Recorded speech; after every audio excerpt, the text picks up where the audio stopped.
Welcome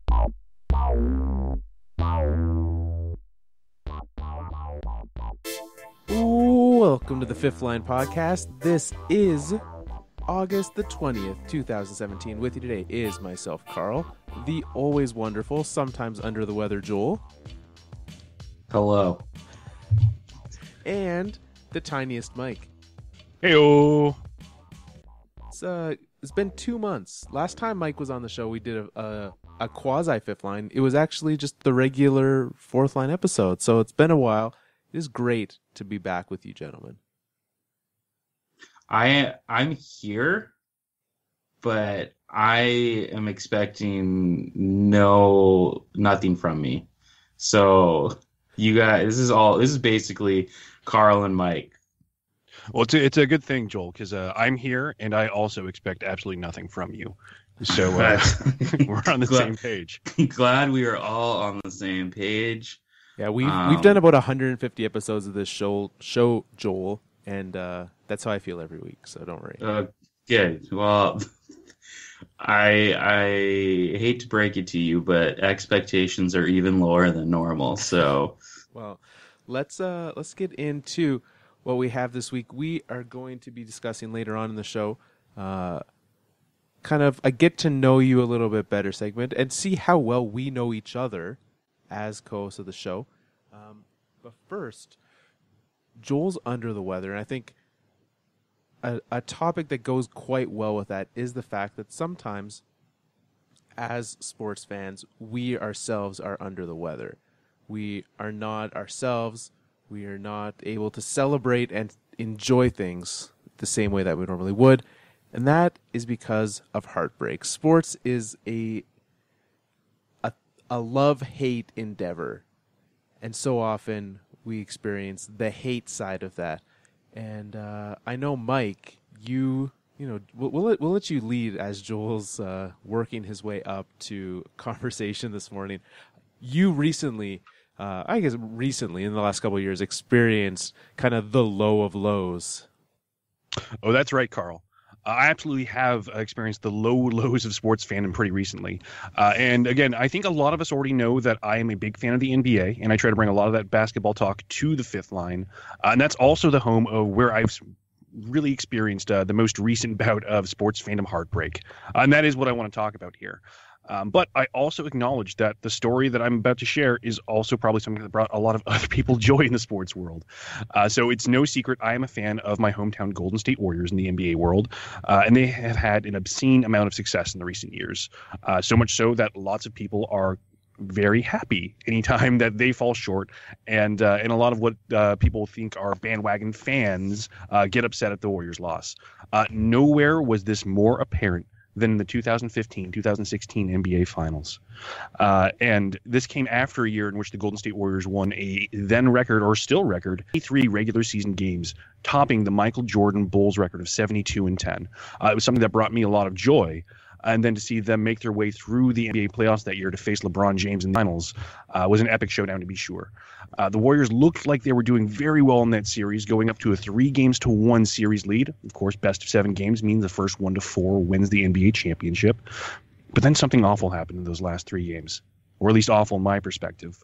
LeBron James just had a string of some of the most ungodly performances that the NBA had ever seen, both on the offensive and defensive ends. He was just such a terror, making just iconic play after iconic play to shut down the Warriors at every turn, and demoralizing us along the way by seeming to take on a little bit of a bully personality and just really physically dominating my favorite team. When the unthinkable happened, and when LeBron piloted the Cavaliers back as the first team to ever win a series after being down 3-1 in the NBA Finals, the Cavs completed the comeback. The Warriors' Cinderella season, the record-setting season, the season that was supposed to bring the Warriors into the top of the list of the all-time best teams in the NBA, came crashing down with a loss in the championship round, and made the Warriors absolutely the butt of every single 3-1 joke the internet had to offer, and still offers today. I'm a grown man. I'm not quite 40, but I'm a grown man. I try not to let my emotions get the better of me when it comes to sports fandom, because I realize there are bigger and more important things. But this is just one of those times where I couldn't do that, and I had to shut myself off from social media, the internet, Twitter, Reddit, Facebook, YouTube comment sections, which is just always a best practice for everybody to avoid. But it was just so venomous, and everybody was taking so much joy in the Warriors' loss that my own emotions were just compounded by the piling on of seemingly everybody in the sports world. I was so heartbroken. I had to stay off the internet for about a full week and a half at that point in time. And for someone who is as plugged in as I am, that was something that I have not experienced before or since in my sports life. And I hope that nobody but Joel ever has to feel that kind of sports heartbreak again. Wow. Wow. I'm very upset right now. What I find the most interesting is the reactions that we have. So you went full, like, you didn't want to hear anything about the Warriors. You didn't want to hear anything about 3-1. Speaking of 3-1, I know Joel and Leafs fandom have their 4-1 thing. So you guys have something in common now. You can take solace in that. But from that side, so you just avoided it. And that was your best coping mechanism? Because I think that's kind of the interesting thing, is the emotions we feel and how we deal with them. Yeah, I was going to say, normally I'm a big fan of like meeting your challenges face on and processing your feelings and confronting them and dealing with it and contextualizing things properly. But this is just one of those times where just the knee-jerk emotional response was so strong. Literally have never had this happen before or since. I just felt like the best thing for me to do was turn into a human ostrich and bury my head in the sand and just wait for all the bad people to go away. Joel, what do you think? Like, is that your go-to way of dealing with sports heartbreak? I don't want to talk about this. I didn't even remember. I had like blocked out the 4-1 game. And then Carl brings it up again. I was like, I don't know. To be fair, I'm going to give Mike all the credit on that one. He didn't know what he was doing, most likely, but mentioning it was 3-1, I was like, oh yeah, it was also 4-1. Yeah. For your reference, Joel's Toronto Maple Leafs were up 4-1 against the Boston Bruins. And so they won, right? I don't want to talk about it. I remember as we were talking about what we were going to talk about this week on the show, I protested this, and I still am protesting this. That might be why we didn't tell you ahead of time what the sports topic was for today. Oh my goodness. The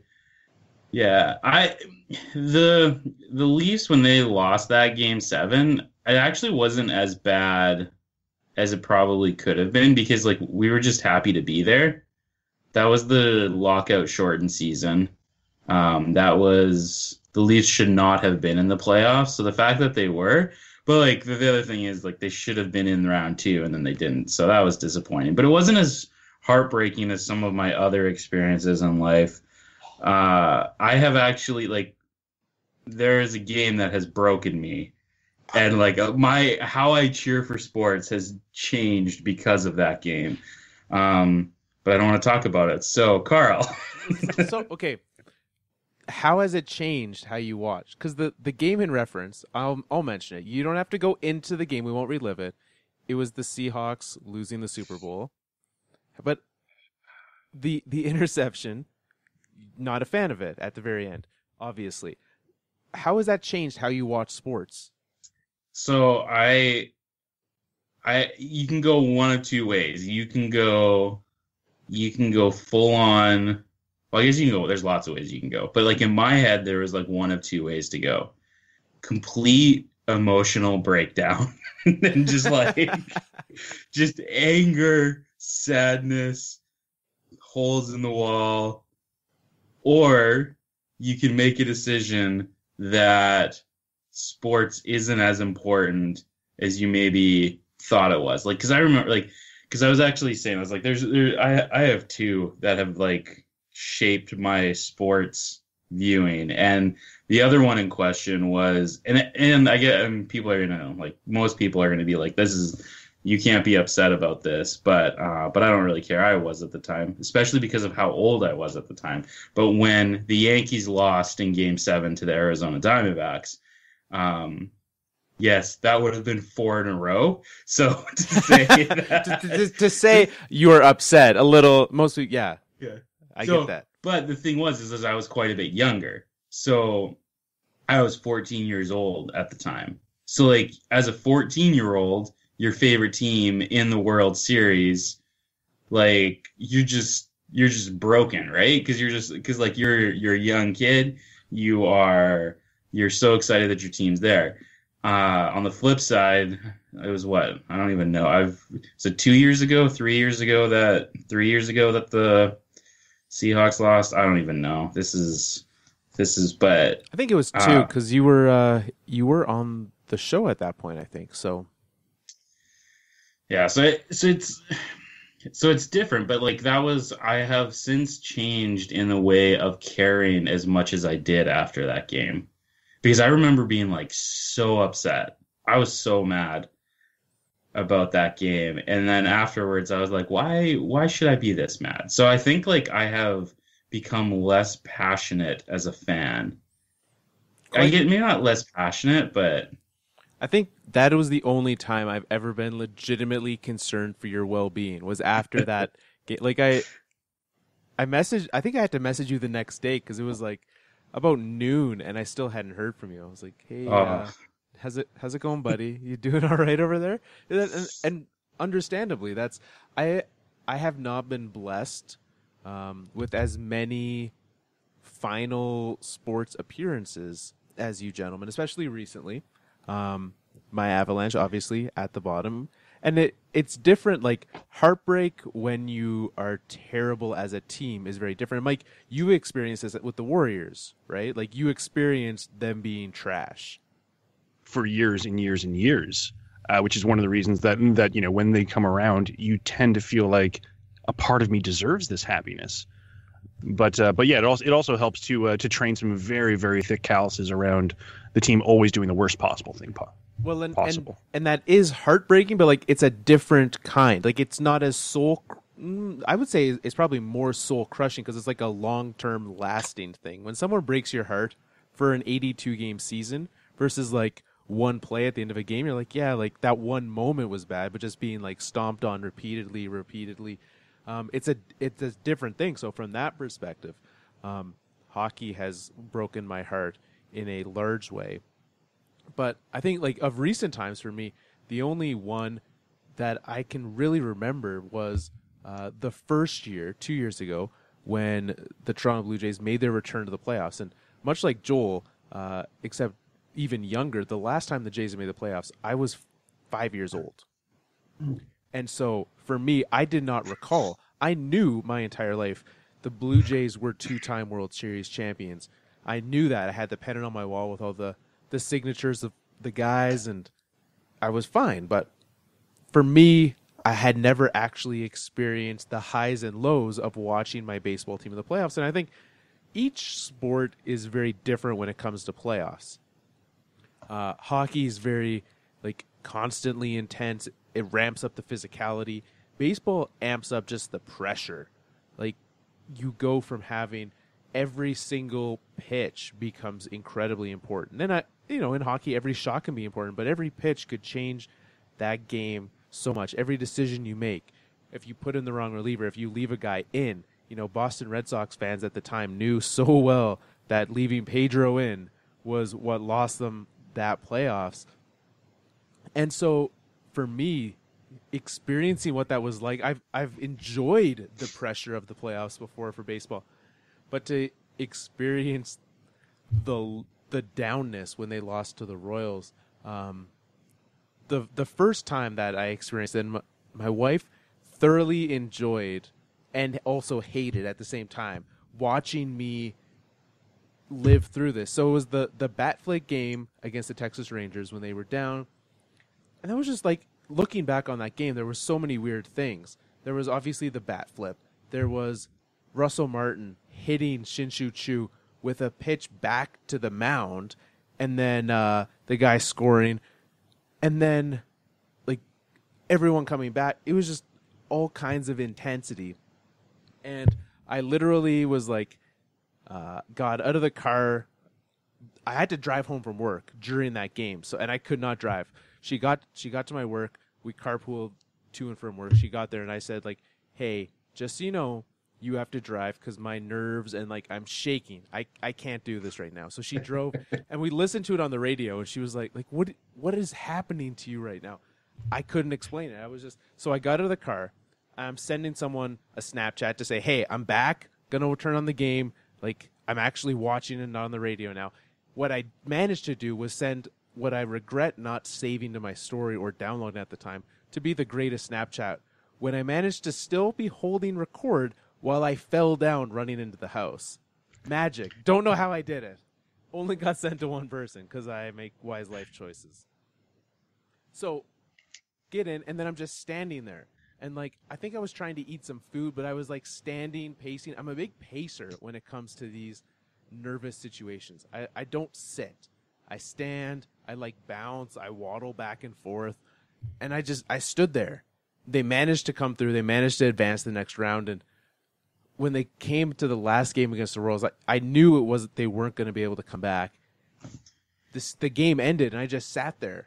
We were out on a hunting trip with some buddies, and it was the night before we went out. We were going to go have a campfire. We were like, all right, we'll watch this Jays game first. And I sat there just in silence for about 10 minutes. And they were like, all right, Carl, let's go get some campfire fun. Let's go have something fun. And, like, it was, and probably by the next day I was fine. It wasn't as, heartbreaking as Mike's week of silence or Joel entirely having a paradigm shift. But it was, for me, that was the biggest heartbreak, and really the first experience I'd had. Because, similarly to Joel with the Yankees, I think the Avalanche, when they were good, you kind of knew that they would still be good the next season. So it wasn't as heartbreaking. The Blue Jays had never been there. The Chargers have never been there. I was never really hoping for that. So, yeah, it's kind of weird because, like, and this is the thing, like, both of the two experiences that I've talked about, like, the season prior to my team has won the championship. Like, so as much as, like, and that's the thing, like, how many people live their whole lives without ever seeing a championship? Like, depending on what sport, like if I only cared about hockey, I would not be living in a time where my team has ever won anything. They've made the playoffs. They've been good at different times. We had, like, the early 2000s when the Leafs were good, but like, I've never actually seen them win. And so I find it interesting because you do have that with the Avalanche, but in your other sports, you've never, like, the Blue Jays won when you were alive, but not in a way that you could remember. But I actually think, and both of you can comment on this, like, I think, like, I actually believe the Seahawks losing the Super Bowl has actually changed my sports viewing for the better. How so? Because, so, like, I think I've moved more into the camp of just saying enjoy the experience. Enjoy, like instead of getting to this point where you're saying, like, it's either win, like, you either win and be happy, and if they don't win, it's just absolute heartbreak. Or, like so my Maple Leafs make the playoffs for the first time in however many years. The first time since the Bruins series, but, like, the first, like, that was a lockout season, so that barely counts. And the first time where you're actually saying, like, no, this team is actually good. They deserve to be there. And yet, yeah, do I want to see them win? Was I disappointed when they didn't beat the Caps? Yeah, but I was also just happy. Like, my viewing experience was just more enjoyable because I'm like, yeah, like, it's fun to watch my team be good. And if they don't win, then it's not the end of the world. But I think I don't know, maybe I put less pressure on how I feel based off of how teams win or lose now. And it might be, maybe I'm just justifying that because I'm just secretly broken now. But you instead of letting yourself feel sadness, you just don't feel it all. Maybe that's it. Well, I don't see. That's the thing. That's where I don't think that, because don't think anyone. I totally enjoyed the Austin Matthews, and I'm like, and watching like my Yankees are good again this year. Watching them win and have young stars that are fun to watch and good chance of making the playoffs if they continue where they're at. Like, it's just, I think my experience is more enjoyable when I'm putting less pressure on how I feel if they win or lose. Like, say no, like we'll enjoy the ride. Sports should be fun. Maybe that's the bigger takeaway. I was like, if I got to a point where sports caused me to not enjoy my day, then maybe I'm caring too much about this. Yeah, I think you're rounding into something that I wanted to mention about the overall experience on my end also is, and maybe this is also a little bit of a sad thing because I mean, from my perspective, it was just completely unbridled joy and passion watching my favorite team do well up until that point of heartbreak. And now I definitely am more in line with Joel, where maybe I don't base, how well all of my personal relationships are going to fare over the next 48 hours, attach that so strongly to how my favorite team is doing at the moment. And I think that's just a very human thing that we have to come to realize. But I mean, also at the same time, it just means that we don't let ourselves care as fully about our teams as we did before.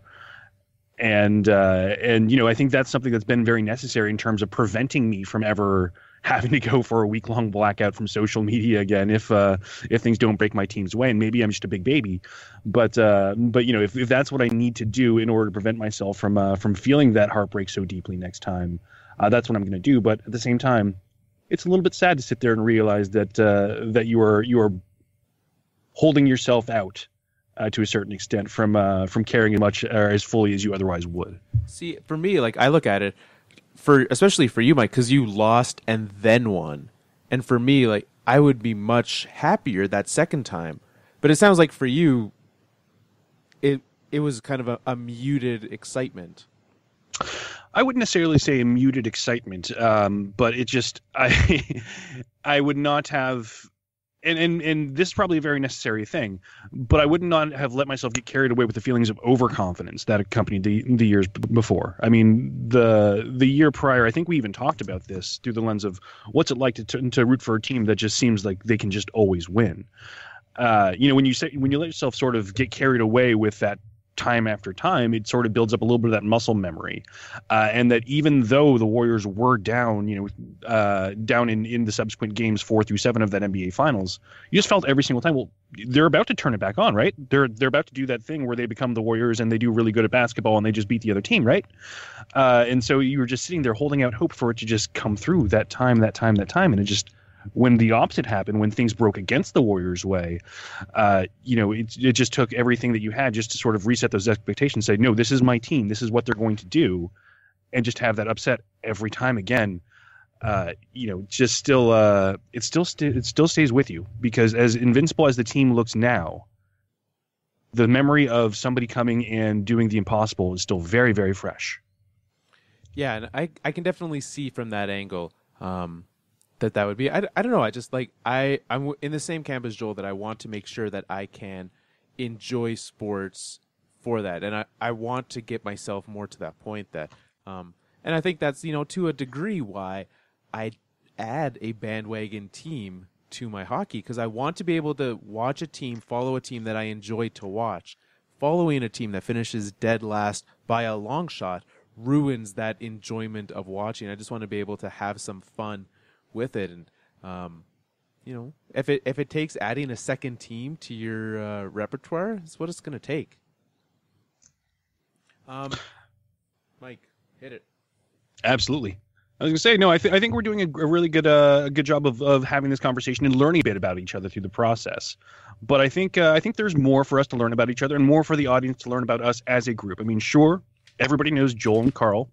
We are very lucky to have listened to him for a long time on the fourth line. But as a group of us here on the fifth line, I still feel that the audience is still getting to know how we are as individuals, but also how we are as a group. So I would like to go through another little getting to know you exercise here on the fifth line.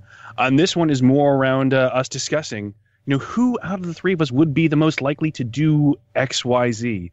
I know in my high school experience, this was a part of the whole yearbook creation process, finding out who in the class is most likely to succeed, who has the best hair, so on and so forth. So something that we did is that we pulled a list of questions of who is the most likely to fulfill out these life and career goals. So let's get into this. Who from the fifth line is most likely to spend all of their money on something stupid? Ooh, I'm probably gonna go with Mike on this one, because I know, at least, like, I am incredibly cheap and fiscally responsible. Like, if I spend $1,000 on something, I study it for at least a month. Like, I do not make a snap decision on anything. And Joel will see this. How long did it take me to actually finally like pull the trigger and buy a new car? 2 years, 3 years? I kept that Pontiac Sunfire way longer than I probably needed to. Yeah, I'm gonna go. I don't know. As much as I might go Mike, but I don't know. Carl likes to like. But see, the thing is, that's the thing, because you think about it for a very long time. Like you could talk yourself into it, Carl, and just be like, I'm just going all in. I don't know, dude. Mike, you're the tiebreaker on this one. Well, it both pleases and saddens me to say that Carl is absolutely right with this one. Out of the three, I would fight you guys tooth and nail on this one if you tried saying anybody but me. I am so fiscally irresponsible with some money expenditures. As an example, we all have our vices. Everybody has the areas of their life where they need to blow off a little bit of steam. And I guess this is sort of twofold, but one thing that I'm very much guilty of is that, you know, after going out to a happy hour, after hitting the bar with the fellas and having a few beers on the weekends, I am very, very much guilty of coming home and, you know, sometime after midnight, after I've had my late night burrito and had my aspirin for the following morning, I will hop on my cell phone and I will go to the Amazon app here in the U.S. and I will just buy all sorts of little baubles and treats and gifts. Not just for myself or for Zoe, my girlfriend, but, you know, for friends' kids, for cousins that I haven't seen in a while. I will do Christmas shopping in May. At like 2 a.m. on a Saturday night after a few drinks. And the best part is the next morning I completely forget. And so Tuesday, Wednesday, Thursday of the following week, I'll just get home from work and there'll just be a pile of packages outside the front door. And if Zoe's coming home with me, it's always the exercise of, oh, what did Santa Tiny buy for the family this time? So yeah, I've never done it on anything to the scale of a car or anything major, but I am very, very, let's call it generous after a few drinks and some mobile shopping. So if you were to do this and blow all your money on one thing, what do you think it would be? I'm terrified it would be something like a car, because I very much have a penchant for staring at pictures of shiny things online and saying, "Ooh, one day." So that's what I'm terrified it would be. What I would hope for instead, and maybe this is flying in the face of calling it something stupid, an experience like some incredible vacation. You know, if I were to just spend all of my money, I would hope it would go towards something I would remember for the rest of my life, like some sort of incredible jungle exploring Indiana Jones type adventure, or the something. The fifth line does Firefest. Exactly. That is probably exactly what I would. So that's a good call there.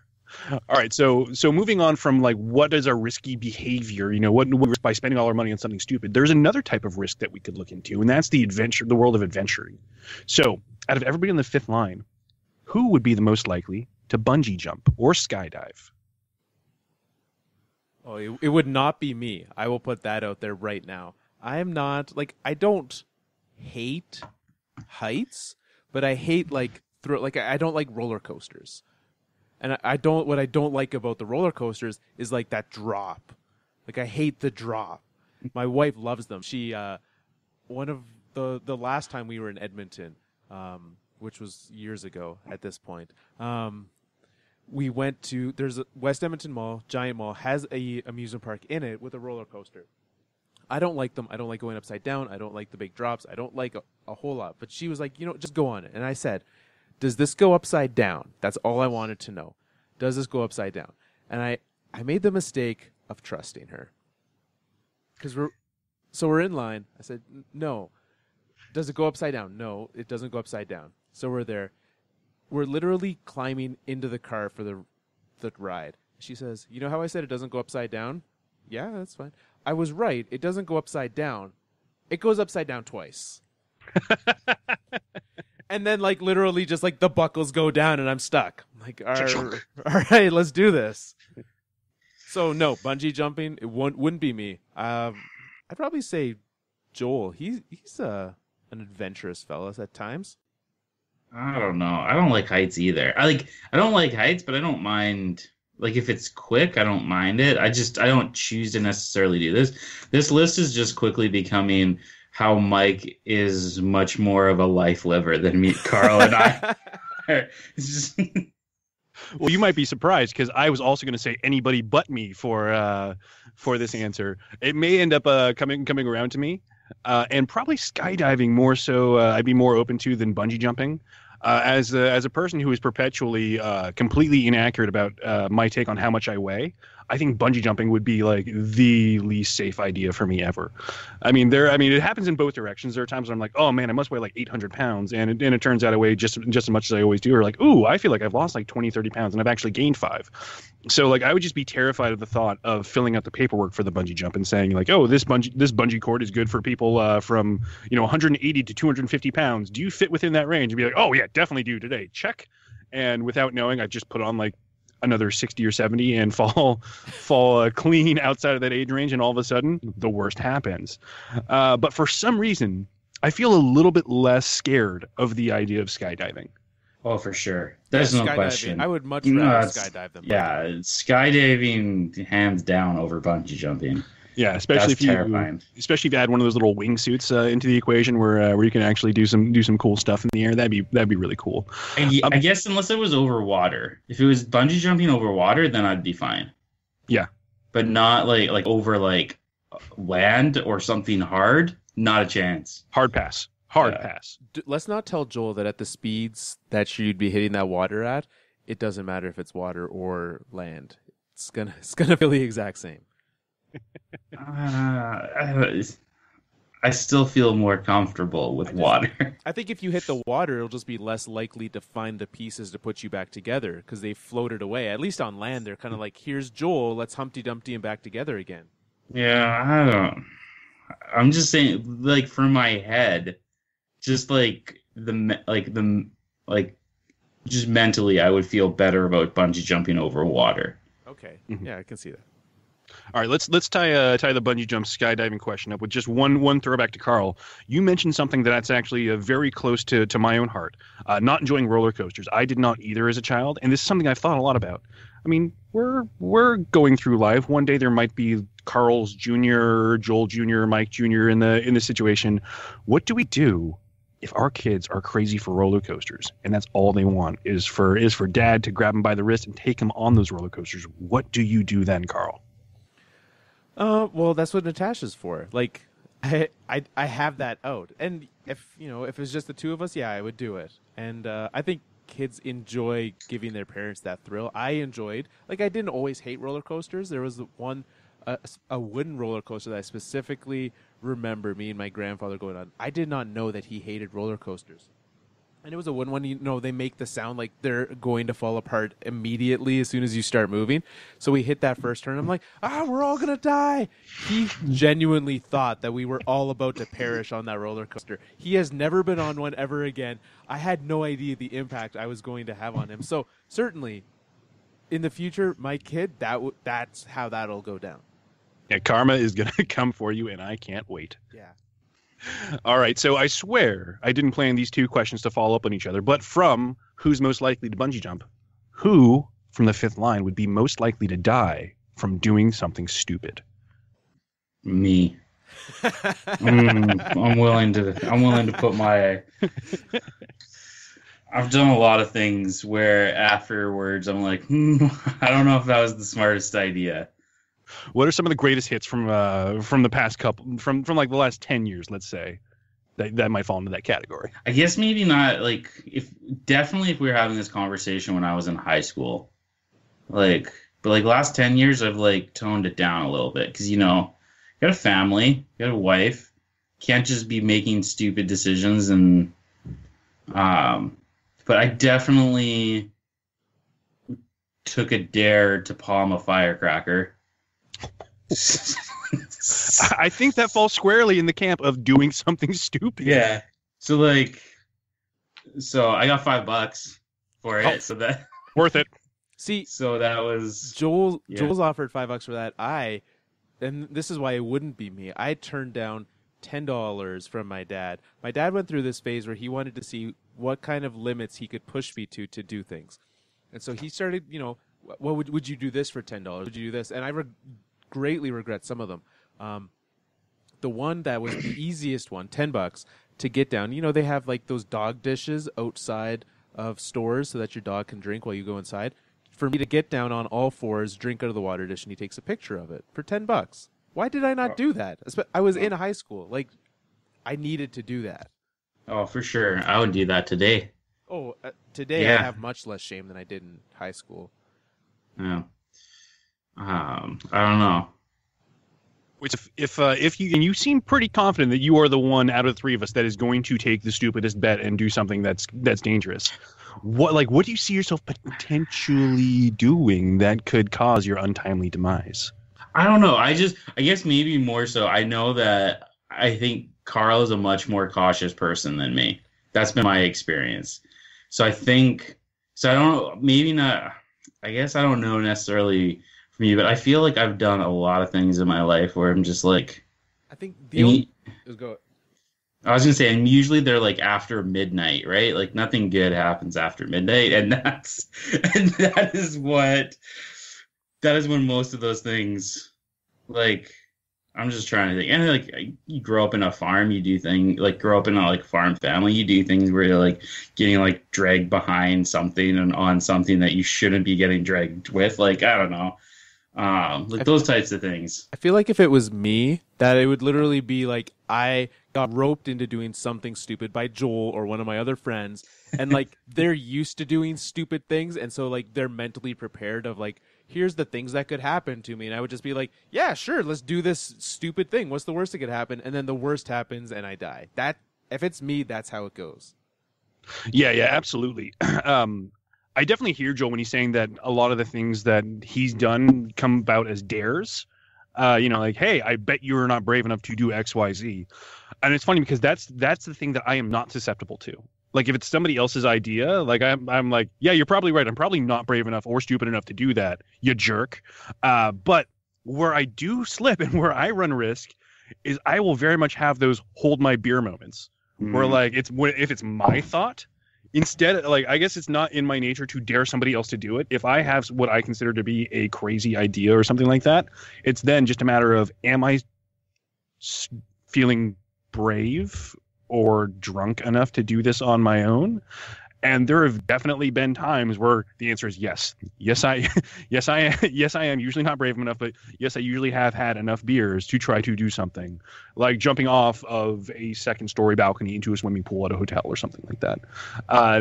It hasn't yet been to the degree that like I felt the fear of death sitting over my shoulder, but I very much have had a couple of those unreasonably brave moments that, in retrospect, really should not have felt so brave.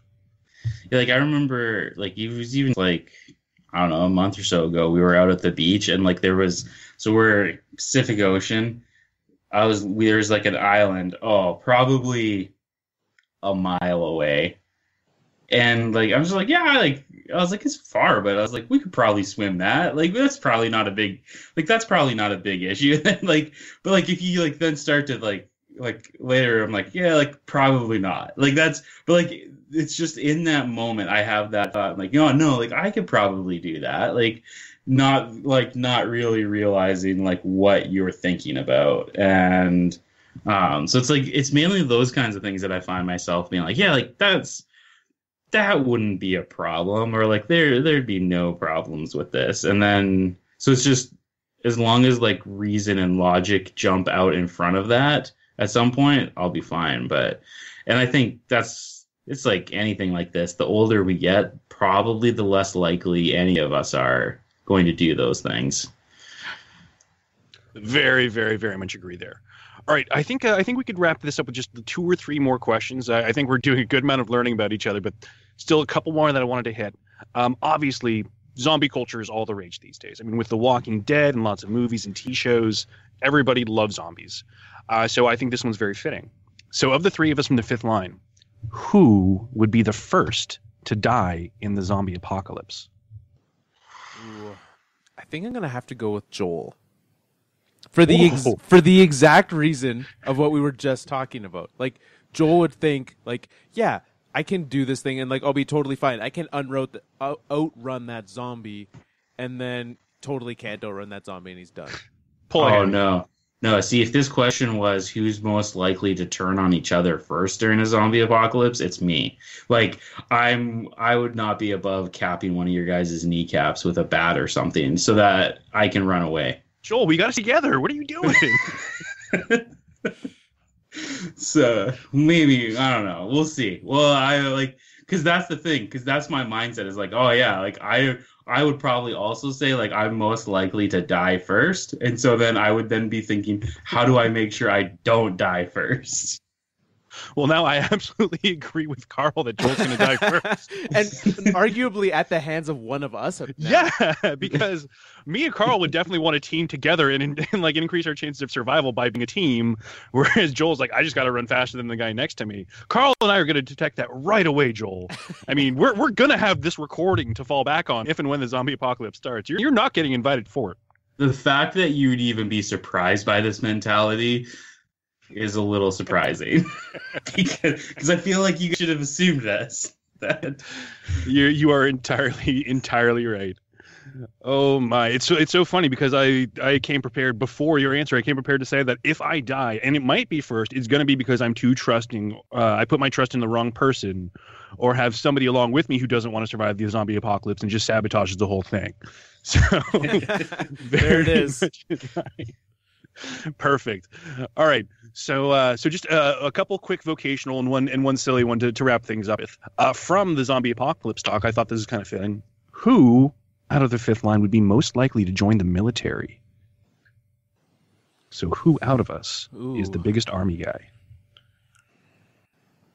Like, I don't know. My first thought is Mike. Literally just because you're American. You guys like army more than me. That's exactly what I was thinking. I was like, probably Mike. He's American. Like, and then I would put Joel last, and then I would be, me. It's between me and Mike in my head, but I think Mike's I'm too sarcastic. Like, I don't do well with like that, like firm, authoritative, falling in line. Like, I'm the guy that's cracking jokes and getting yelled at even more then.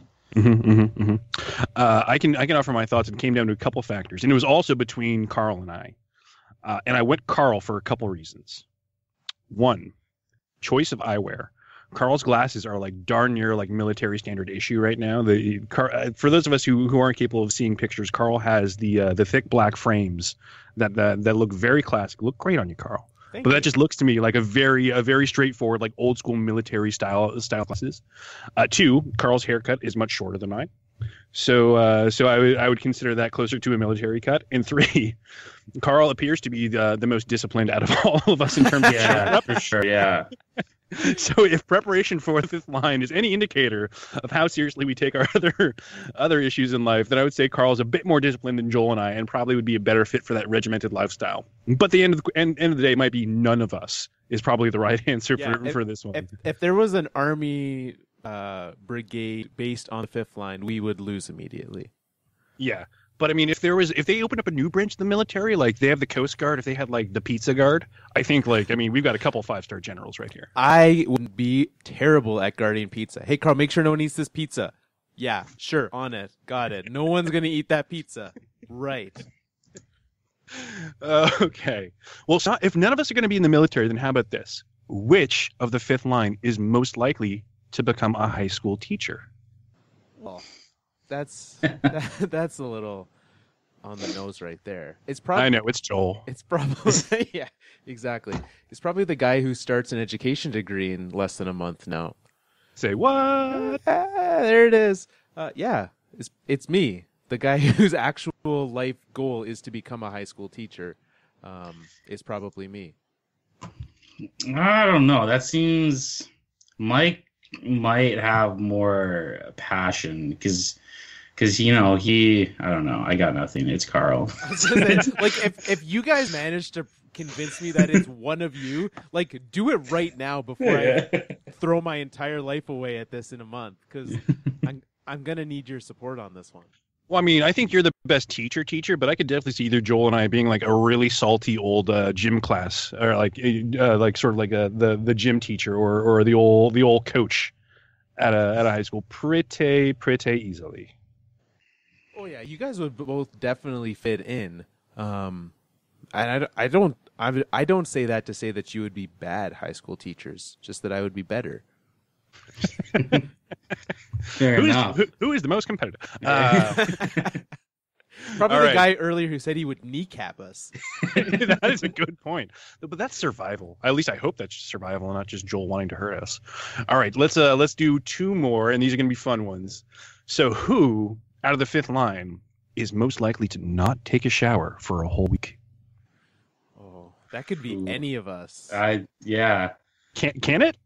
I will eliminate myself from this right away. Like really? I am a showerer, and this is probably born of embarrassment and prepare for TMI fifth line.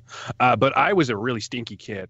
When I was getting older, I mean, I was a huge kid. I mean, I was always the size of someone who was about 3 or 4 years older when I was growing up, and as such, when I was playing basketball as a fifth grader, apparently I had generated my stink making part of my body at a very early age, and I actually had other kids from the other team tell their coach that they didn't want to guard me because I stunk too much.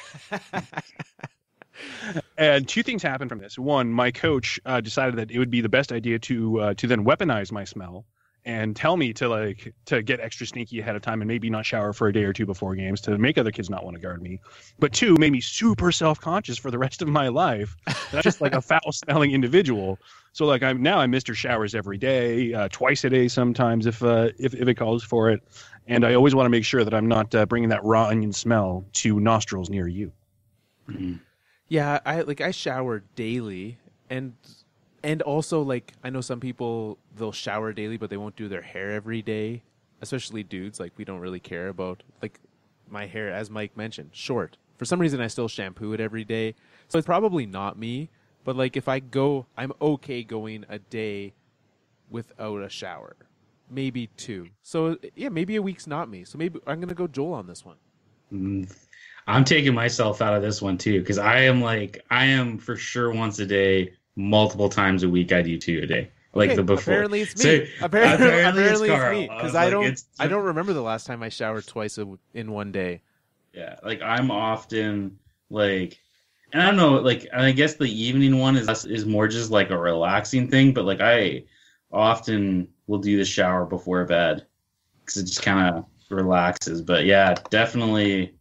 I don't think I could go a week. Definitely. I don't think I could go. Well, it's good to know that we officially have a stinky member of the fifth line. And it's the guy who showers daily for some reason. Yeah. Yeah.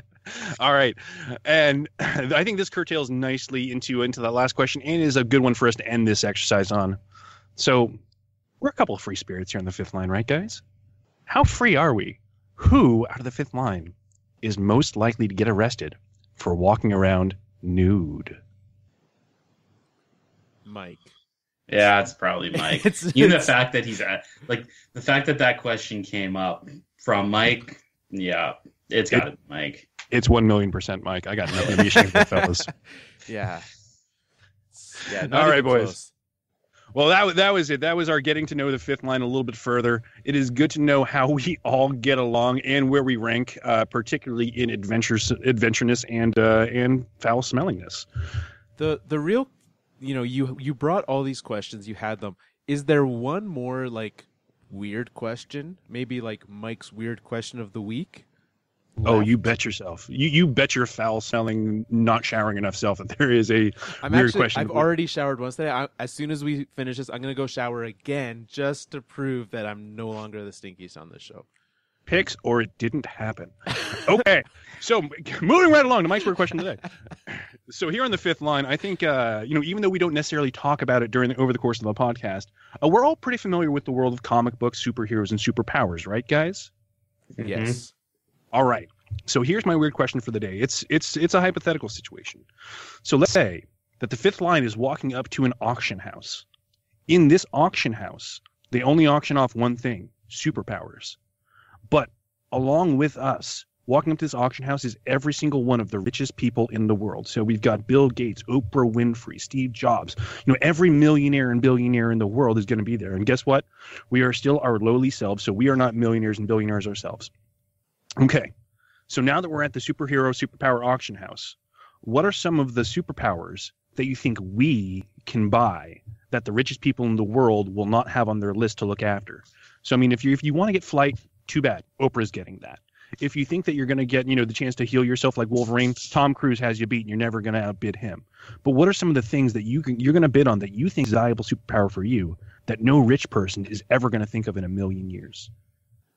I think that so essentially we're talking like second rate weird. What immediately came to my mind, I said hand for a reason, is I want like a hot plate as a hand. So it's not like a fire hand. I want to be able to like cook an egg or cook nachos just like in my hand.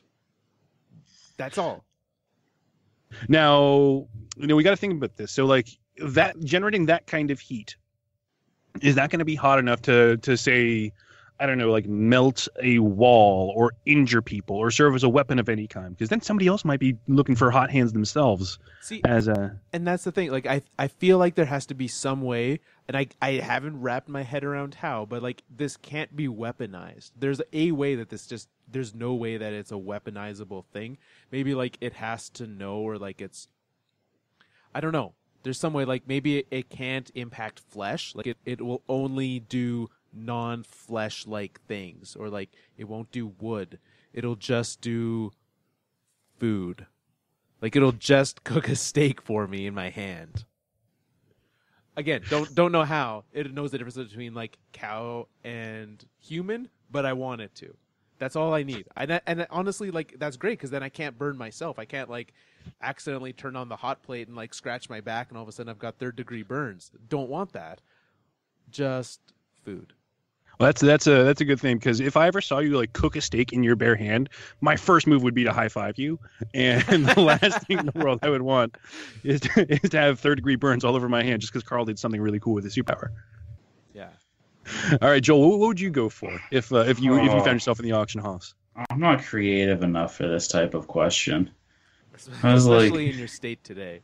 Yeah, I'm like, I don't know. I was trying to think of something that just like I do every day that I could then just get to like make my life more convenient. But like that no one else would really care or want. Everyone's like, yeah, like that would make my life more convenient, but it's not that big. It's like not worth buying anything. I don't know what that thing was. I was like, well, let me give you my suggestion. Maybe this will help inspire you. So obviously, I mean, I say stupid things all the time. I mean, you guys know me, and there's a reason that you guys kept me off the podcast for so long. But for my superpower, I would love the power to lose my voice.